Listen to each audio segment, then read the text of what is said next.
你係咪都試過半夜3更無端端痛醒，望住隔籬空蕩蕩嘅枕頭，個心突然之間揦住痛，甚至委屈到飆眼淚，大半世人辛辛苦苦將成條命所有心血都謀落去一段感情或者頭家度，點解到頭來換唔返一個安安穩穩嘅天長地久？你成日去拜神求佛，求菩薩保佑緣分唔好散，求嗰個走咗嘅人返轉頭。其實唔係菩薩唔幫你，而係佛經裏面有一句好冷酷嘅說話，你由頭到尾都未聽得明。呢句話聽落去好似一盆冷水，但只要你真正聽得入耳，佢就係世間上最深沉、最廣大嘅慈悲。喺呢座城市裏面，有太多好似阿英姐咁樣嘅長輩。阿英姐今年60幾歲，典型嘅上一代奉獻型女人。後生嗰陣，佢捱更抵夜，由屋村工廠煤做到成家立室，為咗頭家慳得1蚊得1蚊，好嘢全部留俾老公同啲仔女，自己連件新衫都唔捨得買。佢成世人嘅喜怒哀樂，全部都綁喺屋企人身上。老公對佢笑下，佢就覺得成日都天光；老公冷落佢，佢個心就沉到落谷底。點知日子慢慢過去，仔女大個咗，飛晒出去建立自己嘅世界，一年都返唔到嚟食幾次飯。而嗰個佢服侍咗大半世嘅老公，竟然喺晚年同佢話要分開，甚至頭也不回咁搬走咗。阿英姐個世界瞬間冧晒。嗰段日子，阿英姐晚晚坐喺漆黑嘅客廳度，聽住牆上面個鐘滴答滴答咁行，眼淚不停咁流。佢成日喺度問，點解緣分總是顯得如此薄涼？點解我用盡全身力氣去付出，最後會落得一個孤零零嘅下場？我究竟做錯咗啲乜？其實阿英姐冇做錯任何嘢，佢只係唔明白世間萬物嘅一個鐵律。大般涅槃經裏面有一句經文講得極之透徹，叫做一切因愛會，無常難得久。意思好簡單，世間上所有充滿恩愛嘅相遇同聚會，本質都係無常嘅，冇可能永遠停留喺嗰一刻。你啱啱聽到呢句話，可能會覺得佛陀好冷酷、好絕情，旁賦一筆抹殺咗我哋曾經付出過嘅所有心情同汗水。你會諗，如果一切都係無常，咁我哋仲去愛嚟做乜？但當你經歷過足夠多嘅得到同失去，當你企喺人生嘅下半場，拍走身上嘅灰塵回頭望嘅時候，你會驚覺呢個看似無情嘅真相背後，其實係喺度救緊你。佛陀從來冇教我哋去做一個冷血麻木嘅人，亦都唔係叫你去全盤否定愛嘅價值。佢只係企喺一個極其宏大嘅宇宙視角上，用一種慈祥而平靜嘅目光，教我哋睇清感情嘅最終實相。我哋成日覺得痛苦，係因為我哋心入面有一個非常固執又荒謬嘅預設，只要我對你足夠好，只要我哋曾經深深相愛過，只要我哋對住天地發過誓，呢段關係就理所當然應該地久天長。我哋將流動嘅人心當成咗用水泥倒出嚟嘅堡壘，但你冷靜諗下，呢個世界有邊一樣嘢係唔會變嘅？春去秋來，花開花落，連你尋日嘅細胞同今日嘅細胞都已經唔同晒。憑乜嘢要求一個人嘅心，或者一段緣分永遠停喺最靚嗰一秒？緣分聚足咗，嗰個人就嚟到你身邊；緣分盡咗，風吹散咗沙，人自然就散。呢個就係萬事萬物都要遵循嘅客觀規律。如果你死都要將流動嘅河水結成冰，將飛過嘅雀仔鎖入籠，最後受傷流血嘅一定係你自己。阿英姐嘅痛唔係因為佢失去咗老公，而係因為佢拒絕接受無常。佢用盡全力去同因果規律對抗，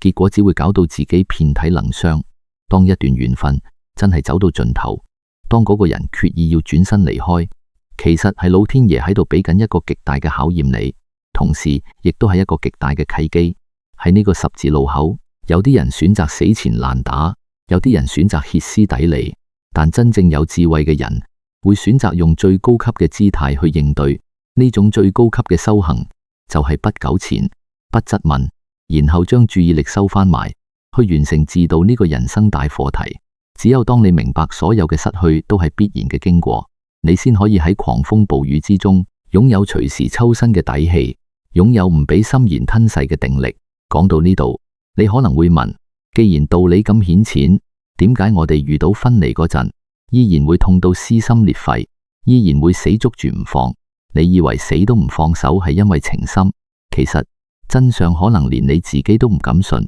你死捉住嗰個人唔放，根本唔係因為愛，而係因為你心底裏面藏住一個極度得人驚嘅恐懼。呢個恐懼叫做對被拾棄嘅極度恐慌。由人類漫長嘅進化史嚟睇，我哋生出嚟就係一種需要依附群體先至可以生存嘅物種。喺舊陣時嘅原始社會，如果一個人俾部落丟低咗，離開咗群體，基本上就等同於死路一條。呢種深深烙印喺基因入面嘅生存恐懼，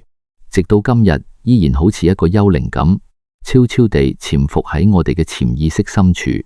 因為太驚俾人丟低，我哋喺面對人際關係，特別係親密關係嗰陣，往往會不由自主咁產生一種近乎病態嘅佔有慾。我哋將伴侶、將仔女當成咗自己生命入面遮風擋雨嘅永恆依靠，當成咗用水泥倒出嚟嘅堅固堡壘。就好似阿英姐咁，當佢老公提出要分開嗰陣，佢第一時間唔係去諗兩個人嘅感情係咪真係已經走到盡頭，而係覺得天崩地裂。你走咗，我點算啊？我以後咪孤零零一個。佢成日同身邊啲師奶朋友喊住講，我真係好愛佢，我為咗佢連命都可以唔要，點解佢要咁對我？但其實阿英姐口中嗰種所謂嘅愛，好多時只不過係一種極度缺乏嘅安全感。佢習慣咗將自己嘅自我價值小心翼翼咁寄託喺老公身上，老公留喺度，佢就覺得自己係有價值嘅，係安全嘅。老公一轉身，佢就瞬間覺得自己一文不值，一敗塗地。呢種將自己成個人生掛喺人哋身上嘅狀態，本質上係一種危險嘅寄生式心理。面對這種執念，佛教裏面有一個極之核心，亦都極之通透嘅概念，叫做緣起性空。聽落好似好玄妙，但其實講得白啲，就係教我哋點樣睇破呢種死捉住唔放嘅幻象。所謂緣起，就係呢個世間所有嘅相遇，所有嘅人際關係，都係各種因緣，即係條件喺特定嘅時間、空間入面，偶然又必然咁聚合埋一齊嘅結果。就好似一粒種子要發芽開花，需要有泥土、有陽光、有水分，呢啲條件全部聚齊咗，花就會開。喺呢個世界上，冇無緣無故嘅相識，亦都冇毫無道理嘅相愛。所有嘅久別重逢，喺因果嘅鏈條入面，其實都係過去種落嘅因。緣分聚咗，因緣具足咗，嗰個人就自然會行到你身邊。但最重要嘅係後半句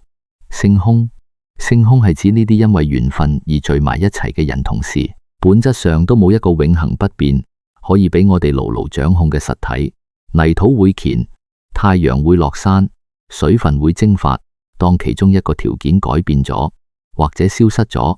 朵花自然就會枯萎。人同人之間嘅關係都係一樣，緣分就好似一陣清風，將地上一粒粒嘅沙吹埋一齊，落喺你嘅手心度。緣分盡咗，風向一變，啲沙自然就會散開。呢個係宇宙間最自然不過嘅規律。但阿英姐面對老公要走，面對緣分消散，佢嘅本能反應係乜？佢係搏老命咁張開雙手，想死力去揸緊呢陣風，想死力去握實手心入面嗰把沙。佢查老公手機，日日夜夜打電話去問長問短，甚至不惜作踐自己去乞求對方留低。結果呢？你試下揸一把沙就知，你越係想用力揸緊，啲沙喺你指縫之間流失嘅速度反而就越快。你揸得越緊，就越係痛。最後留喺手心嘅，只有一片虛無，同埋一手嘅疲憊與傷痕。我哋之所以會喺別離嘅時刻感到痛不欲生，甚至喺內心深處充滿怨恨同不甘，就係因為我哋抗拒性空呢個事實。我哋有一個非常固執又荒謬嘅預設，以為只要我對你足夠好，只要我哋曾經深深相愛過，呢段關係就理所當然應該地久天長。我哋試圖將流動嘅事物凍結起嚟，呢種執念恰恰就係我哋痛苦嘅真正根源。當你明白咗緣起性空，你就會發覺，原來嗰個人嘅離開唔係為咗要傷害你，而係佢身上嘅因緣已經完結咗。風吹散咗沙，人自然就散，無得強求。聽到呢度，你可能會好唔忿氣咁問：如果話一切都係緣起性空，會變係正常嘅，咁我哋當初拍拖嗰陣，佢喺月光下對住我發誓，話一生一世照顧我，話永遠淨係愛我一個，難道全部都係呃人嘅？難道啲承諾全部都係廢話？呢個問題，相信亦都係好多深夜痛醒嘅人心入面最解唔開嘅死結。點解我哋會痛得咁深？因為我哋往往將流動嘅人心當成咗一成不變嘅死物。我哋以為感情就好似買翻嚟嘅一道金磚，只要鎖入保險箱，幾十年後攞翻出嚟，佢依然會係咁重咁閃。但其實感情更加似一條河，河水日日夜夜咁流。今日嘅河水已經唔係尋日嗰啲河水。要徹底拆解呢個天長地久嘅執念，我哋就要明白世間上一個最客觀、最無可避免嘅規律。佛教入面有4個字，將宇宙萬事萬物嘅生命周期講得明明白白，叫做成住壞空。呢4個字唔單止係講緊一粒行星嘅誕生同毀滅，亦都係講緊我哋每一段感情、每一個人際關係嘅必經之路。首先係醒，呢個係緣分剛剛萌芽嘅階段，兩個人喺茫茫人海中相遇，互相吸引，眼中只有對方嘅好，就好似阿英姐同佢老公後生嗰陣，兩個人一齊捱飯盒，一齊行花市，為咗建立一個家，大家心連心，將所有姻緣聚攏埋一齊，呢個就係醒。跟住係住，感情穩定落嚟，兩個人結咗婚，生兒育女，建立咗一種相對穩固嘅生活模式。呢段時期可能係10年，亦可能係20-30年。喺呢個階段，一切睇落去都好似風平浪靜。你以為呢座用水泥倒出嚟嘅堡壘可以為你遮風擋雨，直到白頭，但世人最唔願意面對嘅就係第3個階段，壞。世上冇任何嘢可以永遠停留喺住嘅階段，就連鋼筋水泥，經歷幾十年嘅風吹雨打，都會生鏽，會老化，會剝落，更何況係最複雜難測嘅人心。壞唔係突然之間發生嘅，佢係一個極度緩慢而隱蔽嘅過程。可能係因為阿英姐日日夜夜淨係掛住操持家務，兩夫妻已經好耐冇坐低好好傾過偈。可能係因為個老公喺出面見多咗世面，心態變咗，又或者只係因為歲月嘅消磨，當初嗰份激情已經被柴米油鹽磨到一點不剩。好多時變心唔係一朝一夕嘅事，而係因緣喺歲月流轉之中，慢慢咁起咗變化。呢個就係客觀嘅壞，最後就係空。當壞累積到一個極點，緣分嘅線終於斷裂，對方轉身離開，頭家散咗，原本緊密相連嘅兩個人重新變翻做毫無交集嘅陌生人，一切歸於虛無。阿英姐嘅悲劇同埋好多為情所困嘅人嘅痛苦，就係源於佢哋淨係想要成同住，死都唔肯接受壞同空。人係會大嘅，經歷會變，見識會變，甚至連口味都會變。你要求一個人幾十年如一日咁對待你，等於要求一條河流永遠停喺同一個水位。呢個係完全違背自然規律嘅執念。你試圖將流動嘅事物凍結起嚟，就注定要承受冰塊碎裂時嗰種割肉嘅痛。我講呢啲絕對唔係為嗰個負心或者選擇離開嘅人開脫。佢甩背諾言，傷害家庭，呢個係佢自己做嘅業，因果報應，佢遲早要自己承擔。我講呢啲係為咗解開你心入面嗰個死結。你唔需要用佢今日嘅改變去否定你哋過去嘅美好，亦都唔需要用佢嘅離開去否定你自己嘅價值。過去嗰一份相愛係真嘅，而家呢一刻緣分盡咗，亦都係真嘅。接受成住壞空，你就唔會再糾結於點解佢會變，因為變先至係呢個世界唯一唔會變嘅真理。當你慢慢明白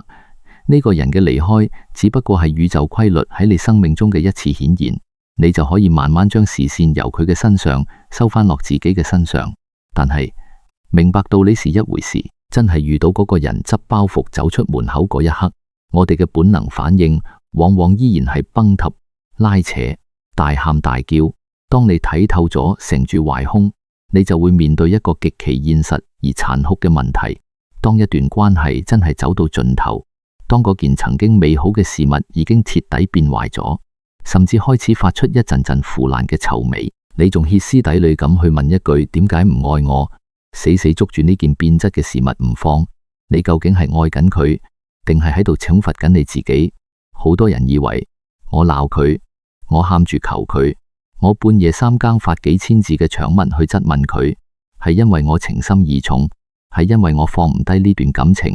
其實唔係，當你靜低心嚟問下自己，你放唔低嘅，好多時只係你付出咗咁多，卻得唔到回報嘅沉沒成本，同埋嗰個被無情打破咗嘅天長地久嘅幻象。你唔甘心自己大半世嘅心血，最後換嚟一場空。但係萬事萬物都有成住壞空，緣起緣滅從來都唔由人控制。當緣分真係要走，真正最高級嘅修行，唔係點樣去死纏爛打挽留對方，而係喺狂風暴雨之中保持兩種最頂級嘅姿態。第一種叫做不糾纏，第二種叫做不質問。先講不糾纏，呢個係對緣分最體面嘅成全。所謂緣起緣滅，都係因果喺時空裏面最自然嘅流轉。真正有修為嘅人，對待緣分嘅態度就好似面對落葉同清風一樣，允許一切發生。佢嚟嘅時候，我哪怕掃塔相迎，滿心歡喜，用最真誠嘅態度去對待佢。佢要走嘅時候，我都絕不設置任何障礙去阻攔佢。點解唔好糾纏？因為糾纏係冇用嘅。你試下回想下，當一個人個心已經唔喺你度，你喺佢面前喊到眼做，甚至跪喺度求佢唔好走，佢眼入面有冇心痛？冇，佢眼入面只會有厭煩、有恐懼，甚至有一絲睇你唔起。你越係用力去捉緊，就好似上面講嘅渣沙一樣，流失得越快。你死纏爛打，只會將兩個人過去嗰10幾20年嘅恩恩愛愛、互相扶持嘅美好回憶，全部抹殺淨盡，變成佢今日急於逃離嘅夢魘。不糾纏，意味住你明白風吹散咗沙，人自然就散嘅道理。你大方咁放人走，其實亦都係大方咁放過你自己。唔好令自己喺一段已經枯萎嘅關係入面，將尊嚴踩到落腳底。再講不質問，呢個係留俾彼此最尊貴嘅體面。點解你唔愛我啦？點解你要咁對我？你當初講過嘅說話去咗邊？我有邊忽對你唔住？呢啲問題，相信每一個經歷過背叛或者分離嘅人都曾經喺心裏面，或者對住嗰個人大聲狂吼過無數次。我哋之所以咁渴望去質問，係因為我哋嘅大腦需要一個答案，我哋想要一個交代。我哋以為只要佢俾到一個合理嘅理由，我個心就會舒服啲。但事實上，問呢啲問題真係有答案嘅咩？就算佢答你係啊，我中意咗第二個，又或者答你我對你已經冇感覺啦。聽完之後，你會唔會覺得好過啲？絕對唔會，你只會覺得更加痛，更加崩塌。佛理教我哋要學識用一顆清醒嘅心去區分乜嘢係你嘅人生課題，乜嘢係他人嘅人生課題。對方要走，無論係因為佢變心，佢受唔住誘惑，定係純粹因為造化弄人，呢啲全部都係佢嘅課題，係佢自己做嘅業，亦係佢緣分已盡嘅因果流轉。你冇辦法代替佢去承受佢嘅因果，亦都冇辦法強行去篡改佢人生嘅劇本。佢選擇背棄誓言，嗰個係佢要面對嘅業障，而你要面對嘅課題係點樣喺失去之後依然保持內心嘅平靜。你要知道，誓言喺講出口嗰一瞬間，或許真係出自真心，但人心嘅流動同世事嘅變遷，同樣都係無可否認嘅真實。因緣條件改變咗，佢個心就變咗。呢個就係最殘酷但又最客觀嘅答案。你根本唔需要再歇斯底里咁去追問一個點解，因為無常就已經係所有問題嘅最終答案。唔去糾纏，唔去質問嗰個已經轉身決心要走嘅人。你要保持你作為一個獨立個體最起碼嘅從容同尊嚴。想象一下個畫面，當嗰個人執好行李準備行出門口嗰一刻，你唔好喊，唔好拉住佢件衫角，你可以慢慢咁企起身，好似過去幾十年平時出門口返工咁，行埋去幫佢輕輕整理一下有啲皺嘅衫領，然後微微笑住望住佢雙眼，平靜咁同佢講一聲因緣際會，緣盡於此，一路保重。呢種姿態先至係真正嘅強大。你冇困住佢，亦都冇憑低你自己。講到呢度，你可能會覺得講就好聽，道理我都明，但我個心真係好空虛，好痛。我覺得冇咗佢，我成個人生都冧晒，我以後嘅日子仲點過落去啊？如果你此刻真係咁諗，咁你就大錯特錯啦。當你真正捱過呢段低谷，有一日你企喺高處望翻落去，你會驚覺呢次失去根本唔係你生命嘅終結，相反，佢係老天爺狠狠咁推你一把，逼你去完成你呢世人最緊要，亦都係最偉大嘅一場修行，去指導。喺佛法入面，道即係渡過苦海，尋求解脫。我哋凡夫俗子成日習慣他道，望天打卦等菩薩打救，或者將成條命交俾身邊嗰個伴侶，望佢可以為自己遮風擋雨。但真正嘅修行者明白，泥菩薩過江自身難保。呢個世上冇任何人可以永遠孭住你行。嗰個曾經話過要照顧你一生一世嘅人，緣分盡咗就自然會放低你。當你失去咗呢個人，失去咗呢段關係之後，你點樣將嗰啲散落喺對方身上嘅精力同注意力一滴一滴咁收翻埋？你點樣將嗰一地都係嘅心碎，自己慢慢一塊一塊拼湊翻埋一齊？你點樣可以自己一個人將生活過得有條不紊？呢個由依賴走向獨立嘅過程，就叫做自度，亦係你重建生命秩序嘅開始。喺過去嘅日子裏面，就好似阿英姐咁，我哋太習慣將自己嘅自我價值小心翼翼咁寄託喺人哋身上。佢如果揀留低陪我，對我笑下，我就覺得自己係有價值嘅，係值得被愛嘅。佢如果揀轉身離開，我就瞬間覺得自己一文不值，一敗塗地。呢種心態其實係一種好危險嘅寄生藤心理。你將自己當成一條藤蔓，死纏住一棵大樹，大樹一冧，你就覺得自己會枯死。但請你用最溫柔，亦都係最堅定嘅聲音同自己講，你存在嘅價值從來都唔需要經過呢個世間任何人嘅首肯或者批准，因為你來到呢個世界本身就係宇宙一份完整而獨特嘅頌禮。你唔需要依附喺任何一棵大樹度先至可以乘涼，你本身就係一粒蘊含住無限生機，準備破土而出嘅種子。你要明白，真正嘅修行從來都唔係喺嗰啲遠離紅塵、唔食人間煙火嘅高山古墓入面修行，就喺你每一個瑣碎具體，甚至有啲難捱嘅日常時刻入面。古人講嘅生活錢，正正就係教我哋喺行住坐臥之中揾翻自己。當你唔再喺每一個深夜滿懷焦慮咁望住電話墳幕，死等住嗰個人個頭像突然着燈，當你唔再為咗某個人隨口講出嘅一句冷淡說話而攤喺床上反覆揣摩，成晚眼光光，當你可以安安穩穩咁行入廚房為自己煮一碗熱辣辣嘅麵，心無旁騖咁食晒佢，然後舒舒服服咁瞓好每一個冇噩夢嘅覺，喺嗰一刻你就已經開始真正將生命嘅主導權攞翻落自己手。你要試下將嗰種渴望俾人照亮、渴望俾人救贖嘅被動需求，轉化為自己去尋找光，甚至自己成為光嘅具體行動。覺得難過、委屈嘅時候，唔好淨係諗住去揾邊個身，亦都唔好去乞求嗰個要走嘅人俾多一絲憐俾你。你可以自己行落街，去公園度跑下步，俾啲汗水帶走你體內嘅悲傷情緒。你可以執起一本你買咗好耐，但因為掛住湊屋企而一直未揭開過嘅書，喺文字嘅世界入面揾翻片刻嘅寧靜。